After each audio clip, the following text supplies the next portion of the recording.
Bonjour à toutes et à tous et bienvenue dans cette nouvelle édition Chronique Sport, le retour de Guillaume Van der Schaak. Bonjour Guillaume. Bonjour Adrien, et Je vous bonne souhaite année. bien sûr une bonne année, meilleurs vœux à vous et à vos proches. Le sport a repris ses droits en partie ce week-end. Il y avait notamment la Coupe de France, on va en parler dans un instant, mais également du basket, du handball, du cyclisme sur piste.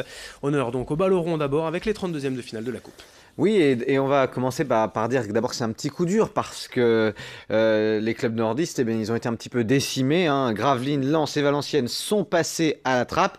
Alors d'abord, Lens a perdu face à Reims 2-0. Valenciennes, le VFC, a perdu face à Amiens, équipe de Ligue 1, 1-0. Et puis Gravelines s'est incliné face à Villefranche 3-0 après prolongation. Alors du côté du RC Lens, face à une belle équipe rémoise, les Lensois ont tardé un petit peu à réagir. Mais on le sait, l'essentiel pour est ailleurs cette saison. Ils visent de récupérer un ticket pour la Ligue 1. Malgré tout, il y avait peut-être la place. Ils se sont réveillés un peu, surtout en seconde période. Donc là, c'est une déception. Amiens, Valenciennes, là aussi, on sait qu'ils jouent leur maintien. Ils sont en mauvaise posture en championnat. Donc face à Amiens, une victoire aurait été du bonus. Amiens a joué très solide. Victoire 1-0 des Picards. Et puis Gravelines, Villefranche, c'est peut-être là qu'il y a le plus de regrets à avoir parce que face à une équipe de nationale, Gravelines a tenu jusqu'à la 115e minute. On n'était pas loin que les Gravelinois puissent tenter leur chance au pénalty. Et puis malheureusement, ils ont pris un but sur une longue touche. Et puis derrière, ça a été patatrac. Ils ont essayé de réagir. Ils en ont pris deux en moins de 6 minutes. Donc ça a fait finalement une défaite 3-0 après les prolongations.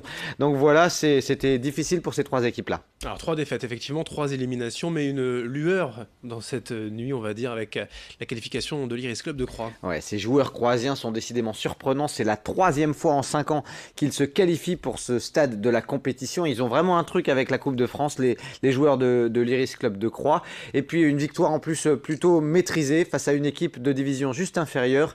Alors elle a mis du temps à se dessiner cette victoire, mais malgré tout 2-0 face à Raon l'étape. Et donc ils seront en 16e de finale, les joueurs de Croix. C'est la 3e fois en 5 ans qu'ils accèdent. Vraiment, c'est un grand coup de chapeau qu'il faut leur donner parce que c'est pas simple. Alors Croix est pour l'instant le seul club nordiste qualifié, mais Lille joue ce soir. Oui, on peut espérer qu'il soit rejoint ce soir par les Dogs qui entrent en scène à 20h55 à domicile face à l'équipe de Sochaux. Sochaux, ils sont 16e de Ligue 2. Une défaite ferait tâche, sincèrement, Adrien, surtout que les Dogs doivent se racheter après leur dernier match. On rappelle que 2 jours avant Noël, ils s'étaient inclinés face à Toulouse à domicile 2-1. Et puis, j'ai envie de dire qu'il y a quand même un bon coup à jouer dans cette Coupe de France, parce que le LOSC ne sera pas champion de France. On sait que le titre est déjà dévolu au Paris Saint-Germain, mais en Coupe de France, qui sait, il y a peut-être un bon coup à faire, d'autant que certaines grosses écuries de Ligue 1 sont déjà sorties. Bordeaux, Nice, Toulouse, Nîmes, Montpellier et même Marseille sont out de la compétition. Donc qui sait, les Dogs vont peut-être aller chercher quelque chose. Mais d'abord, il faudra passer l'obstacle sochalien ce soir au stade Pierre-Mauroy. Voilà pour Lille ce soir, donc en 32e de finale. Le tirage au sort des 16e de finale, c'est juste avant, vers 20h. On vous donnera bien sûr les affiches pour Croix et on l'espère pour Lille dès demain matin. Coupe de France aussi, mais chez les filles. Oui, chez les filles, c'était là les 16e de finale. Il y a beaucoup moins d'équipes féminines forcément. 16e de finale de Coupe de France. C'est les joueuses du LOSC qui ont une saison difficile en championnat, mais qui sont passées en Coupe de France face à l'équipe de Nantes, 3-0. Alors je vous le disais en préambule, c'était la reprise également en basket féminin. C'était compliqué pour l'ESBVA. Ouais, on commence tout doucement à s'inquiéter pour les guerrières de Villeneuve d'Ascq, parce que c'est une nouvelle défaite, 71-59 face à Basketland. Elles sont désormais 9e de Ligue féminine. Ça fait longtemps qu'elles n'ont pas été aussi mal classées en championnat. Donc là, elles sont en mauvaise posture. Il faudra que les filles de Fred Dussart réussissent à réagir rapidement. Et puis toujours en Ligue féminine, une autre défaite, celle des filles du Hainaut, qui se sont également inclinés à Tarbes sur le score de 76-67. Et j'en profite juste puisqu'on parle de l'ESBVA pour vous signaler le retour de la grande belge Anne Wouters au sein du club dans l'encadrement pour la préparation mentale et pour créer une académie. C'est un reportage qui est diffusé ces jours-ci, notamment sur notre page Facebook et notre site internet. On enchaîne, Guillaume, avec le handball. Oui, avec encore une équipe féminine qui s'est inclinée, la défaite de Saint-Amand à Chambray, 11e défaite de la saison en 12 matchs de championnat. En revanche, c'était plutôt une bonne défaite, si on peut dire, parce que face au 6e, les joueuses de Saint-Amand ont été accrocheuses. Elles peuvent nourrir quelques regrets, elles ont toujours été plus ou moins dans la course, et elles ne se sont inclinées que de 2 buts, comme au match aller, sur le score de 30 à 28. C'était une belle fête pour le vélo, pour le cyclisme sur piste ce week-end à Roubaix. Oui, c'était la Coupe de France, c'était aussi un week-end, un vendredi et samedi, placé un peu sous le signe américain, puisqu'il y avait la grande course à l'américaine, les 100 km. Excellent bilan régional, avec 8 podiums au total pour les coureurs issus de la région, à retenir notamment la belle deuxième place de Axel Huens dans la course à l'américaine chez les juniors. Allez, quelques infos en bref aussi d'abord du tennis. Alors du tennis, pour vous dire qu'il y avait ce week-end le As Master Tour à Hasbrook. C'est un tournoi qui fait partie du CNGT, le circuit national des grands tournois français. Et puis c'est un invité de dernière minute qui s'est qualifié pour le tableau final 4 jours avant. Lenny Midjana, c'est le numéro 44 français, il s'est imposé.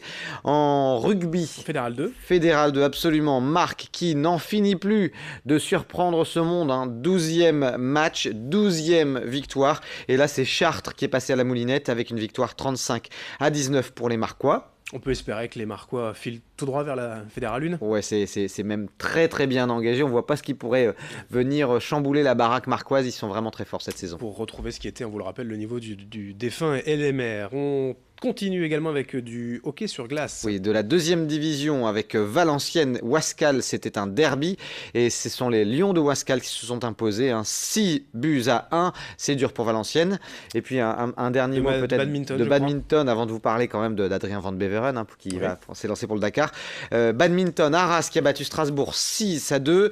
En revanche, les joueurs d'Air sur la liste se sont inclinés 8-0. C'est difficile face au leader Aulnay-sous-Bois. Aulnay est toujours premier, Arras est deuxième. Et pour terminer donc de la moto avec le Dakar qui démarre aujourd'hui. Oui, une pensée pour le pilote régional Adrien Van Beveren, triple vainqueur de l'Enduropal du Touquet, qui s'élance sur le Dakar. On va rappeler que l'année dernière, il était en tête quand il a chuté.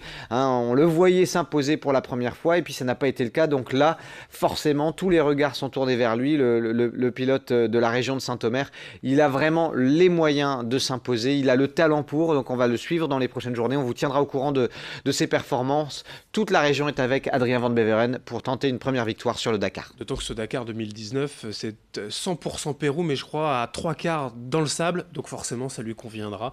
On espère que ça lui sourira en tout cas. Ouais, c'est son domaine de prédilection. On l'a vu plusieurs fois au Touquet. Merci Guillaume pour toutes ces infos sport. Puis on se retrouve vendredi pour un nouveau week-end. À vendredi et bonne semaine à tous.